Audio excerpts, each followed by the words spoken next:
l'objectif est de sensibiliser les jeunes à tous les réseaux sociaux qui peuvent exister. Alors les réseaux sociaux apportent des aspects très bénéfiques, mais également il peut y avoir des points négatifs, des déviances. Et donc l'idée c'est d'organiser donc un accompagnement pédagogique à l'utilisation du net.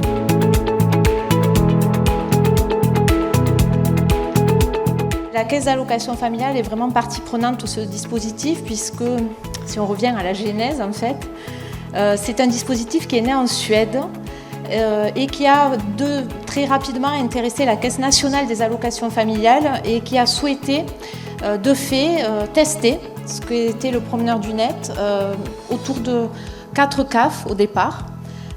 Et puis bien sûr au regard des résultats qui ont été en tout cas vus à ce moment-là, il a été décidé de pouvoir le généraliser sur l'ensemble du territoire.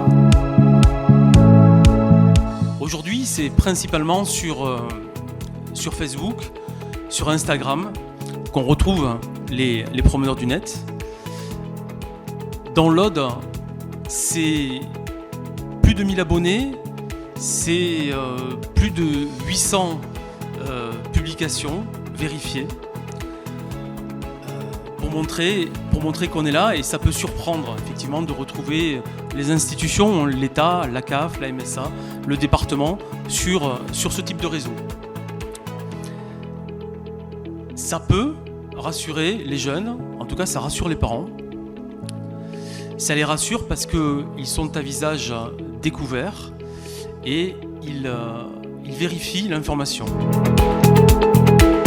Oui à tous les tuyaux, à toutes les expériences, à toutes les innovations, à condition de ne pas oublier que le plus important dans la vie, ce ne sont pas les techniques, mais ce sont les êtres humains, les rencontres, la lenteur de la communication contre la vitesse de l'information. Si vous voulez, Internet, c'est le symbole de la vitesse de l'information, la communication, c'est le symbole de la lenteur. Et la lenteur, ce sont les hommes, les sentiments, la guerre, la violence. Et donc, par conséquent, il faut prendre toutes les techniques, mais les laisser à leur place, et surtout ne pas demander aux tuyaux, aux techniques, de résoudre des problèmes qui sont des problèmes de cohabitation humaine, de respect de l'autre ou de guerre. Le progrès, c'est pas le progrès technique, le progrès, c'est le progrès humain. Et hélas, le progrès humain est beaucoup plus difficile que le progrès technique.